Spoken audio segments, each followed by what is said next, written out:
Assalamualaikum warahmatullahi wabarakatuh. Mata kuliah metode perancangan program pertemuan 5 tentang pengembangan pseudocode struktur kontrol pengulangan. Pokok bahasanya yaitu apa itu looping, kemudian bagaimana membuat dash checking. Seperti yang telah saya sampaikan berulang kali bahwa struktur program ada 3. Yang pertama itu sequence atau berurutan, yang kedua adalah seleksi atau pemilihan yang kita bahas pada pertemuan sebelumnya, yang ketiga adalah perulangan atau looping. Nah, looping ini ada batasannya, atau pengulangan suatu aksi ada batasannya. Batasannya itu bisa di bagian awal atau leading decision, bisa di bagian akhir atau trailing decision, atau berupa counted loop. Contohnya, ini kalau misalkan kita gunakan bahasa pemrograman C++ sebagai contohnya, leading decision itu menggunakan statement while, trailing decision do while, counted loop for. Tiga-tiganya itu punya 3 komponen penting. Yang pertama yaitu nilai awal, decision loop atau batasan, kemudian pengubah nilai awal. Pada contoh pertama misalkan X sama dengan 1, itu adalah nilai awalnya. X lebih kecil sama dengan 5 itu adalah batasan berapa kali aksi dilakukan, yaitu pada contoh ini aksinya yang mau diulang adalah cout e-learning. Kemudian pengubah nilai awal yaitu X++. Nah, pada bentuk yang kedua itu sama, hanya saja baris perintahnya yang diubah. Begitu pula dengan counted loop. Jadi nilai awal decision loopnya dengan pengubah nilai awalnya itu menjadi satu kalimat setelah kata for. Kita mulai yang pertama dengan leading decision. Leading decision itu memiliki bentuk flowchart seperti ini. Misalkan sini ada contoh, kita mau menampilkan bilangan genap untuk memberikan nomor kamar. Pertama kita definisikan dulu masalahnya, yaitu yang pertama terdiri dari input, proses, dan output. Inputnya adalah jumlah kamar, sehingga tadi jumlah kamarnya adalah 5, berarti nanti kita menghasilkan 5 deret bilangan genap. Lalu prosesnya adalah menampilkan sejumlah angka bilangan genap, yaitu A sama dengan A plus 1. Nah, kemudian kita buat outline solusi yang terdiri dari 3 bagian sesuai dengan definisi masalahnya seperti ini.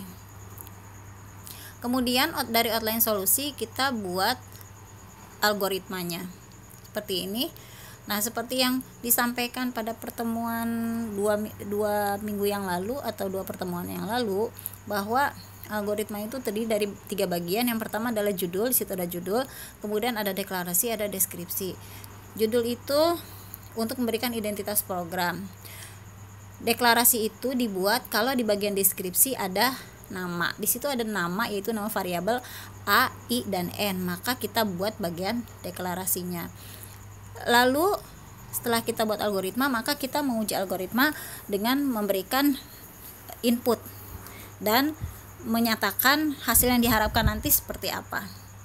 Nah, di sini adalah bagaimana algoritma tadi dijalankan. Yang di sebelah kanan itu kalau diimplementasikan ke dalam C++. Di sini kita uraikan bagaimana kita menghasilkan angka-angka untuk variabel A, variabel I, dan variabel N, ya. Jadi di situ nilai awal yaitu A sama dengan 0, I sama dengan 1, lalu selama I lebih kecil sama dengan N. Nah, di sini I-nya kan 1, di nilai awalnya 1, N-nya 5. Nah, karena 1 lebih kecil dari 5, maka benar atau true. Kemudian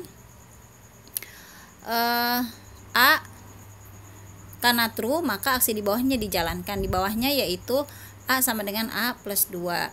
Karena A nilai awalnya 0 ditambah 2, jadi nilai A sekarang adalah 2. Nilai I di bawahnya A sama dengan A tambah 2 sama dengan adalah di bawahnya I sama dengan I plus 1. Nah, karena nilai I nilai awalnya 1 ditambah 1 sama dengan 2, maka nilai I tadinya 1 berubah sekarang menjadi 2. Nah, terus kita tampilkan nilai A. Nanti di monitor akan tampil nilai A. Kita looping atau mengulang ke baris statement while. Karena nilai I sekarang 2 lebih kecil sama dengan N 5 true, maka aksi di bawahnya dilakukan lagi, yaitu nilai A sama dengan nilai A tadi sebelumnya adalah 2, sudah berubah jadi 2 dari 0 ya, ditambah dengan jadi di sini nilai A sebelumnya adalah 2 ditambah dengan 2 ya. 2 ditambah 2 sama dengan 4. Jadi nilai A tadi 2, sekarang berubah menjadi 4. Kemudian nilai I sebelumnya 2 ditambah 1 jadi 3. Lalu kita kembali ke statement while. 3 lebih kecil sama dengan 5. Benar. Nah, karena benar, maka aksi yang di bawahnya kita buat lagi, yaitu A sama dengan A plus 2. Nilai A sebelumnya adalah 4 tambah 2 sama dengan 6.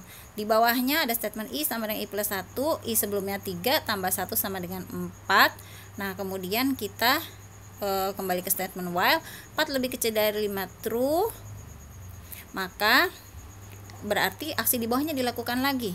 A sama dengan 6 ditambah 2 sama dengan 8. Nilai I juga berubah, 4 tambah 1 sama dengan 5. Lalu di sini kita bandingkan lagi, nilai A 5 lebih kecil sama dengan 5 true, benar. Berarti aksi di bawahnya dilakukan lagi, yaitu nilai A sama dengan 8 ditambah 2 sama dengan 10. Lalu nilai I sama dengan 5 ditambah 1 sama dengan 6. Lalu kita kembali lagi ke statement while. 6 lebih kecil sama dengan 5 false. Nah, berarti selesai. Yang kedua adalah trailing decision loop. Jadi karena di situ decision loopnya di bagian akhir atau trail, maka bentuk flowchartnya instruksi dilakukan atau aksi dilakukan terlebih dahulu, baru dilakukan pengecekan kondisi apakah instruksi tersebut sudah dilakukan sampai dengan batas perulangan. Di sini diberikan kasus, misalkan sebuah bank membuat nomor antrian berdasarkan bilangan ganjil. Jumlah antrian maksimal 5, berikan bilangan ganjil sesuai jumlah antrian. Jadi ini sama seperti sebelumnya ya, hanya saja di sini kasusnya yang berbeda. Terus decisionnya. Pertama kita definisikan masalah, kemudian kita buat outline solusi, kemudian bikin algoritma, kemudian di sini kita siapkan datanya dan tetapkan output yang diinginkan. Nah, ini saya tuliskan di situ implementasi dalam C++ supaya nanti Anda mungkin bisa mencoba di C++ nya ya. Nah, silahkan Anda buat sendiri seperti contoh yang sebelumnya ya. Bagaimana menjalankan algoritma tersebut itu sama seperti tadi. Sebagai latihan nanti Anda bisa coba sendiri. Yang ketiga adalah counted loop. Nah, counted loop di sini yaitu nilai awal, kemudian batasan dan pengubah nilai awal ditulis dalam satu kalimat.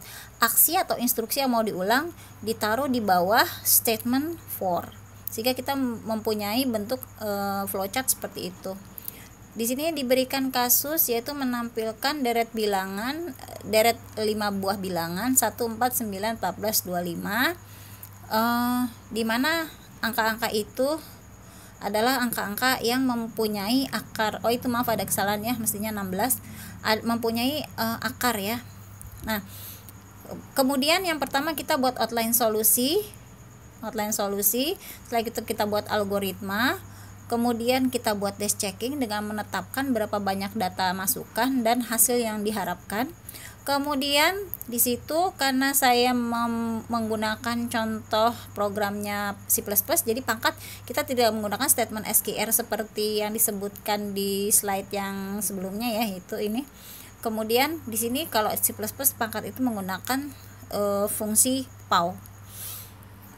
Kemudian nested repetition itu artinya perulangan di dalam perulangan atau perulangan bertingkat atau perulangan bersarang. Nah, ini bisa kita buat baik dengan statement yang leading decision, mau trailing decision atau counted loop. Nah, ini adalah contohnya. Sama seperti tadi, misalkan sini diberikan kasus ya. Diberikan kasus, kemudian kita kasus yaitu untuk menampilkan 111, 222, 333. Kita definisikan masalahnya, kita buat outline solusi. Nah, di sini diberikan saya buatkan di situ dalam C++, nanti Anda bisa coba sendiri. Lalu Anda analisa bagaimana cara menjalankan algoritma tersebut sehingga bisa menghasilkan output 111, 222, 333. Baik, nah di sini latihan bisa Anda kerjakan. Assalamualaikum warahmatullahi wabarakatuh.